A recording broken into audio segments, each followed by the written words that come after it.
who had an accident, not only killed these illustrious sons, but even killed other people as collateral damages. And what would we have achieved if we had trained our drivers not to drink when they drive, not to drive when they drink? Very, very basic. But mass literacy is important, and we should not take our eyes off this target as we begin to struggle to connect the next 100 million. We must make it very, very important. I also called this morning that programs such as NYC orientation camps should be tweaked. Let them be IT retooling camps as part of national IT capacity enhancement, so that even if people went through school and did not study anything that is IT related, they have 1 year of mandatory education to catch up. So the NYSC should not be seen as a time for military training. And even if you want to do military training has moved from combat in the field to combat behind desks, where you control drones, where you'd hack into missile silos and take control without really overrunning the enemy. You walk outside the enemy territory now rather than walk within the enemy territory. I also move on, ladies and gentlemen, to open governance. Open governance is very, very important if we are going to succeed in the march that we've set up as a target for us to achieve. We have to look at mandatory automation of all government processes, functions, and operations. I am sure if anybody had said 10 years ago that the Joint Admissions and Matriculation Board will conduct examinations purely on computers, people would have said, how can the Fulani man gain admission to the university if he does not use a computer? But today, is there anybody who takes the matriculation exams in Nigeria without using a computer? Do you know of anybody? If we could achieve that, why must we still be filing tax returns on papers? Why must you drive to the licensing authority office to renew your passport, your driver's license? Why should I get to the airport and I have to fill several forms when I have a passport, I have a ticket, which already states my destination? Can't I put my ID somewhere and my boarding pass is printed? We need to move forward. We must create a consolidated and centralized national database for effective governance. And of course, today, you know, we have data in very many silos. The national identity number is there, the BVN is there, the driver's license, so many data in different silos. It is good, and we congratulate the National Identity Management Commission for taking a bold step to at least import, I think it's 25 million records in the bank verification database into the National Identity Database. A round of applause for them. We need to give prominence to data capture and acquisition at all levels. I'm sure Google is smiling to the bank because they easily have access to data, and they can use the data to generate more data and generate more data. I took an Uber ride yesterday, and the guy was complaining. He said, Uber takes so much of their money that do I know that Uber they take 20% of what the drivers collect? And I said, yes. You are even lucky it's 20%. It should have been 25%. Because Uber too has bills to pay. At the end of the day, the map Uber is using for navigation is the map of Google. And they need to pay Google. They need to pay other providers. So the fact that you don't see the value chain does not mean that the value chain does not exist. The 20% does not disappear into Uber's pocket. It disappears into other sectors to fuel other things. Google does not sit and conjure maps. They have vehicles that go around mapping and creating the maps. They are driven by people. They are not driven by robots. So at the end of the day, ladies and gentlemen, it's a value chain, and the chain must be nurtured. I'll move on to say that we need to make data available for planning and development in a very open format. If you go to the rural areas today, there are no doctors. Why?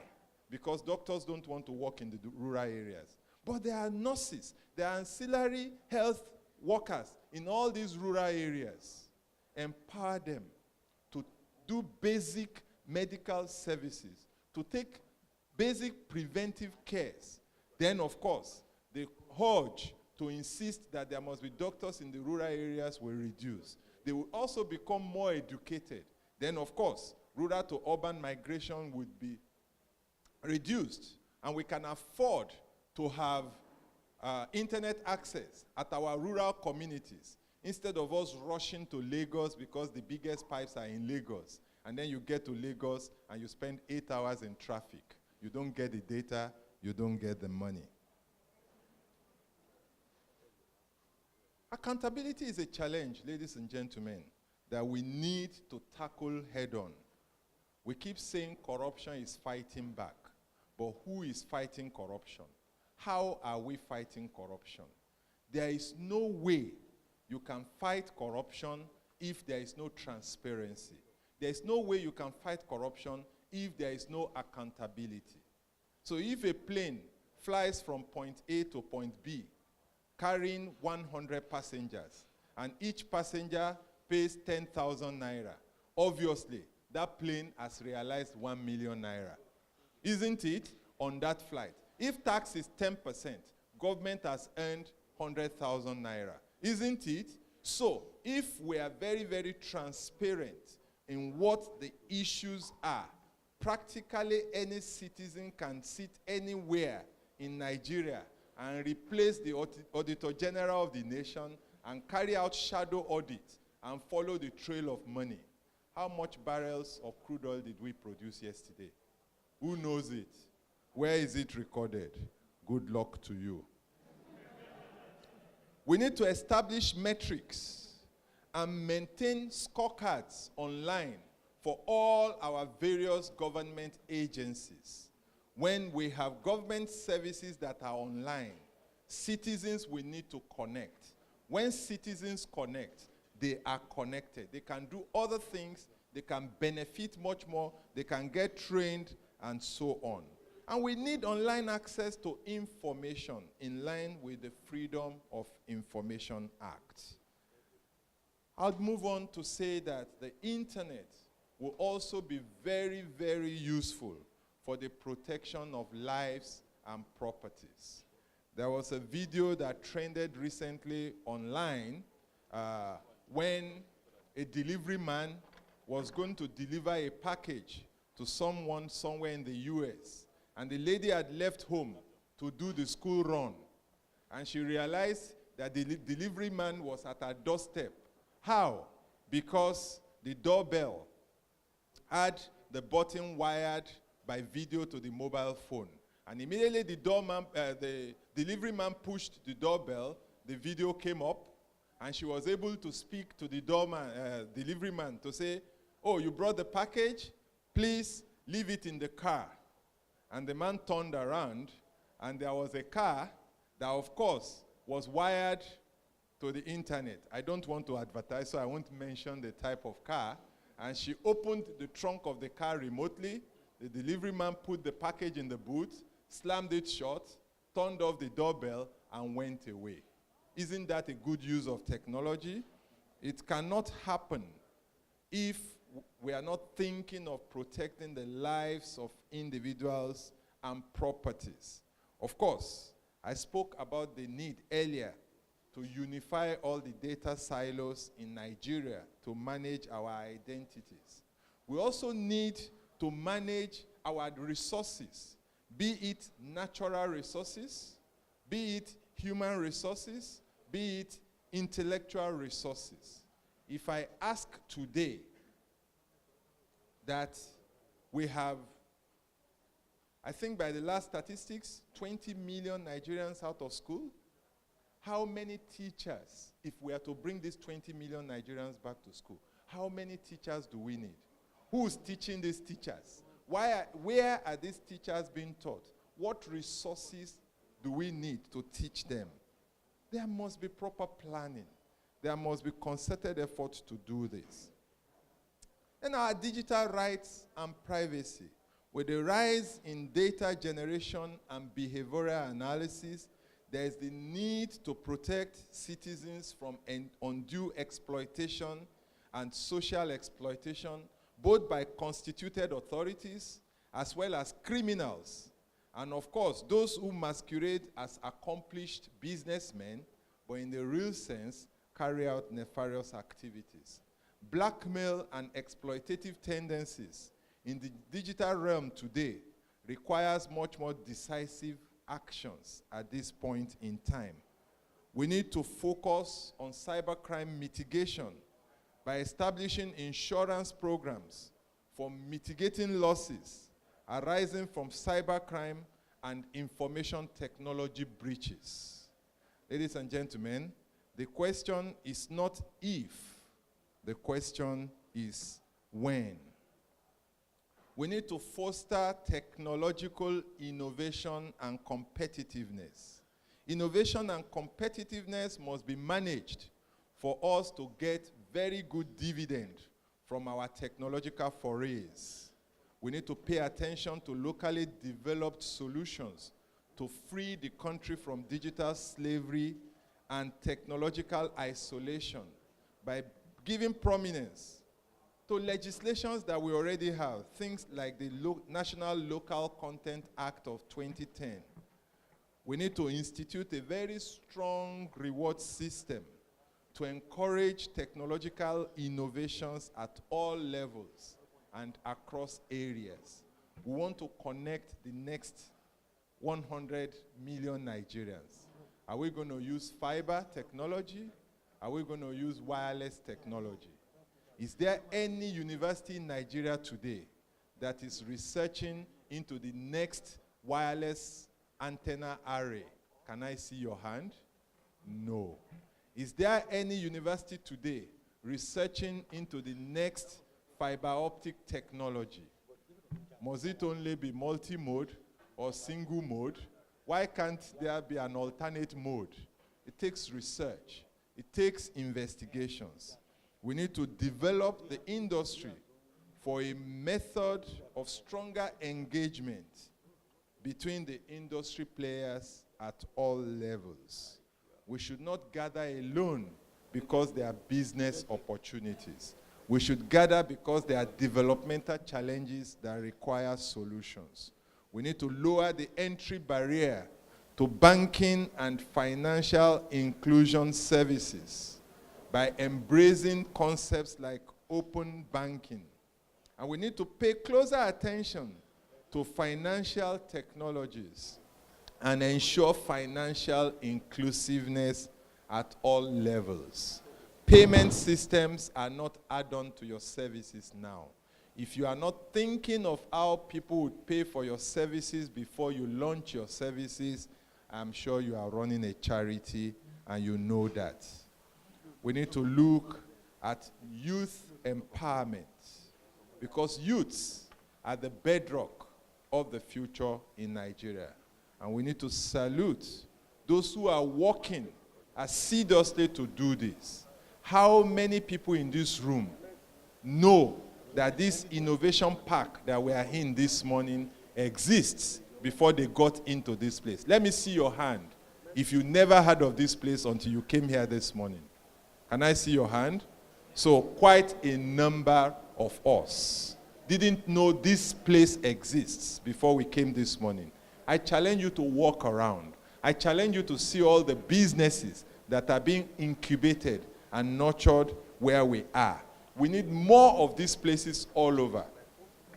Power, security, so many things are challenges for Nigerian businesses. You close and you go home. The next morning you come to work, your security guards are tied up and all your infrastructure has been cleaned out. It is happening. Or electricity, the biggest challenge that continues to kill quite many companies. We need to establish many more innovation parks in different parts of the country as much as possible. In Nigeria, we have a way of doing our things. We share it so that it can go round. But because we are sharing the wrong things, we end up putting the National Institute of Oceanography Research in Maiduguri, isn't it? Where there is no ocean, but it has to go round. And the forward operation base for the Air Force, certainly we have no runway. The Air Force will still have to walk to where there is the civil aviation runway to be able to put the jets in the air. We need to establish more software engineering institutes in line with the spirit of local content development. And ladies and gentlemen, if we need to connect the next 1 million, it is not a matter of just putting in the pipes. It costs money. Are we not ripe in Nigeria today for the Information Technology Development Bank, ITDB? If there is an Agricultural Development Bank, why is there no Information Technology Development Bank? Go to the bank today that you want a loan. God help you. If you do not have collateral, landed property, forget it. But if somebody built a fiber and buried it in the floor, why is that not adequate security to get a loan, to do more, and to do more, and to do more? So, I'd say, ladies and gentlemen, that the match to connect the next 100 million and all Nigerians requires the continuous cultivation and empowerment of the community, and a task for all of us to do. I humbly request this morning all our development partners, the Googles, the Facebooks, ISOC, and the Cloudflares, and all our partners who are working to help make Nigeria a place that is technologically sufficient and inviting for people to come. Please keep the faith with us. We're moving steadily, we're marching forward, and we would get there. Nigeria is a great place to cast your nets, and of course, the rewards and returns on investment in Nigeria is enormous. Ladies and gentlemen, our task is to build a community of people who can work together to push the envelope and take Nigeria, our nation, forward. I challenge the Nigerian community this morning to remain steadfast, focused, and committed to the cause. We are on the right path. If I have bored you this morning, please accept my heartfelt apology. Thank you.